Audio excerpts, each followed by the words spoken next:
Assalamualaikum ya Ta'ab. Tak sehat? Mohon maaf tak semua sehat.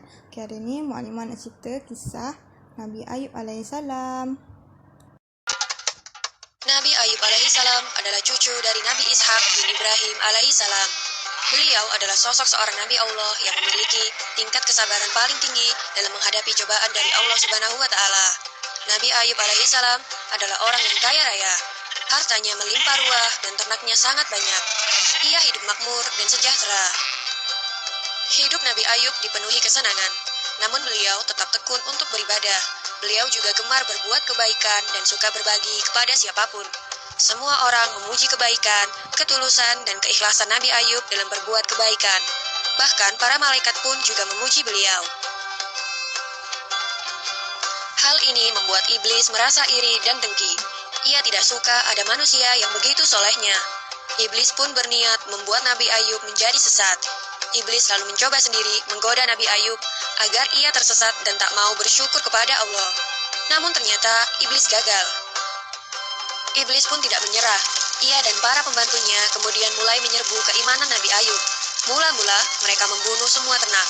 Kemudian mereka merusak kebun Nabi Ayub dan juga membakar semua harta kekayaan beliau.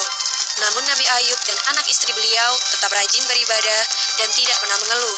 Mereka semua menerima takdir dengan ikhlas. Iblis dan para pembantunya kemudian mendatangi putra dan putri Nabi Ayub di rumah. Mereka menggoyang-goyang tiang rumah sehingga roboh dan semua anak Nabi Ayub meninggal dunia. Iblis mengira usahanya berhasil menggoyahkan iman Nabi Ayub yang sangat menyayangi putra dan putrinya itu. Meskipun Nabi Ayub merasa sedih dan menangis, tetapi jiwa dan hatinya tetap kokoh dalam keyakinan bahwa jika Allah yang Maha Pemberi menghendaki semua itu, maka tak ada seorang pun yang mampu menghalanginya. Iblis pun tidak patah semangat. Iblis kemudian menaburkan penyakit di sekujur tubuh Nabi Ayub sehingga beliau menderita sakit kulit yang menjijikan. Semua tetangga dan orang sekitar menjauhinya karena takut tertular. Mereka menginginkan Nabi Ayub segera pergi meninggalkan lingkungan mereka. Maka pergilah Nabi Ayub dan Rahmah istrinya ke sebuah tempat yang jauh dari pemukiman manusia. Penyakit Nabi Ayub sudah bertahun-tahun tak kunjung sembuh. Namun Nabi Ayub tetap bersabar. Suatu hari Rahmah hendak membeli bahan makanan dan ia pun pergi keluar. Ternyata saat itu Nabi Ayub sedang membutuhkannya. Berkali-kali Nabi Ayub memanggil istrinya, tapi tak ada sahutan dari istrinya itu. Nabi Ayub merasa kesal. Terbesit dalam benak beliau bahwa Rahmah sengaja pergi meninggalkan beliau. Nabi Ayub lantas bersumpah akan memukul Rahmah 100 kali jika ia kembali nanti. Nabi Ayub alaihissalam kemudian berdoa memohon kesembuhan kepada Allah. Allah Subhanahu wa Ta'ala memerintahkan Nabi Ayub agar menghentakkan kakinya ke tanah. Lalu dari tanah itu keluar air yang sejuk dan segar. Nabi Ayub lantas membersihkan sekujur tubuh beliau dengan air itu. Seketika itu pula penyakit Nabi Ayub sembuh. Dan kulit tubuhnya kini kembali seperti sedia kala. Wajahnya pun kembali bersinar dan memancarkan wibawa yang luar biasa.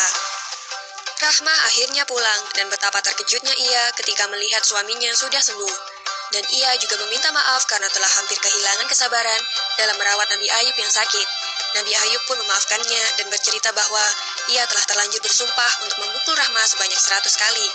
Beliau sangat bingung, karena dalam benaknya beliau tidak tega untuk menyakiti istrinya yang sangat setia itu.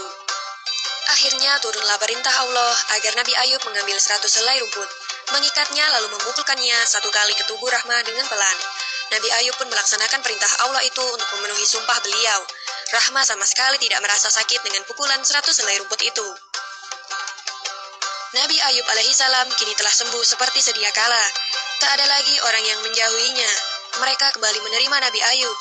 Karena kesabaran beliau pula, Allah mengaruniakan lagi harta berlimpah kepada Nabi Ayub alaihissalam. Demikianlah kisah Nabi Ayub alaihissalam yang sabar dalam menghadapi cobaan.